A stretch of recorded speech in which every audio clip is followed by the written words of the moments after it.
NCP നേതാവ് റജി ചെറിയാന്റെ നേതൃത്വത്തിൽ ഒരു വിഭാഗം NCP വിടും PC ചാക്കോയെ അനുകൂലിക്കുന്നവരാണ് പാർട്ടി വിടുന്നത്. മനീഷ് ഐഷ മാത്യു ചേർന്ന വിവരങ്ങളുമായി. മനീഷ്, ഈ കുട്ടനാട് നിയമസഭാ സീറ്റ് ലക്ഷ്യം വെച്ച് തന്നെയാണോ ഈ മാറ്റം? ഇപ്പോൾ ലഭ്യമാകുന്ന വിവരങ്ങളനുസരിച്ച് അങ്ങനെയാണ് മനസ്സിലാക്കാൻ കഴിയുന്നത്. കഴിഞ്ഞ ഏതാനും നാളുകളായി ആലപ്പുഴയിലെ NCPയിൽ ഒരു തർക്കം ഉടലെടുക്കുന്നുണ്ടായിരുന്നു. ഇതുമായി സംബന്ധിച്ച് തോമസ് കെ തോമസും ചില ആരോപണങ്ങൾ ഉന്നയിച്ചിരുന്നു. തനിക്കെതിരെ PC ചാക്കോയുടെ നേതൃത്വത്തിൽ പാർട്ടിയിൽ ഒരു പടയൊരുക്കം നടത്തുന്നുണ്ടെന്ന് തന്നെ അദ്ദേഹം ആരോപിച്ചിരുന്നു. ഇതെല്ലാം ശരിവെക്കുന്ന ഒരു തരത്തിലേക്കുള്ള വാർത്തകളാണ് ഇപ്പോൾ ലഭ്യമായിക്കൊണ്ടിരിക്കുന്നത്. ഇപ്പോൾ ലഭിക്കുന്ന വിവരം അനുസരിച്ച് റജി ചെറിയാന്റെ നേതൃത്വത്തിൽ ഒരു വിഭാഗമാണ് കോൺഗ്രസിലേക്ക് മാറാൻ ശ്രമിക്കുന്നത്.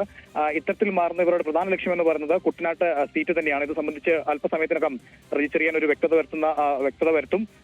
എന്തുതന്നെയായാലും ഇതിനു മുമ്പ് തോമസ് കെ തോമസ് ആരോപിച്ച അതേ കാര്യം തന്നെയാണ് ഇപ്പോൾ നടപ്പാകുന്നത്. അതായത് PC ചാക്കോയെ പിന്തുണയ്ക്കുന്ന ഒരു വിഭാഗം നിലവിൽ കോൺഗ്രസിലേക്ക് മാറുമെന്നുള്ളതാണ് ലഭ്യമാകുന്ന വിവരം. സേതുലക്ഷ്മി.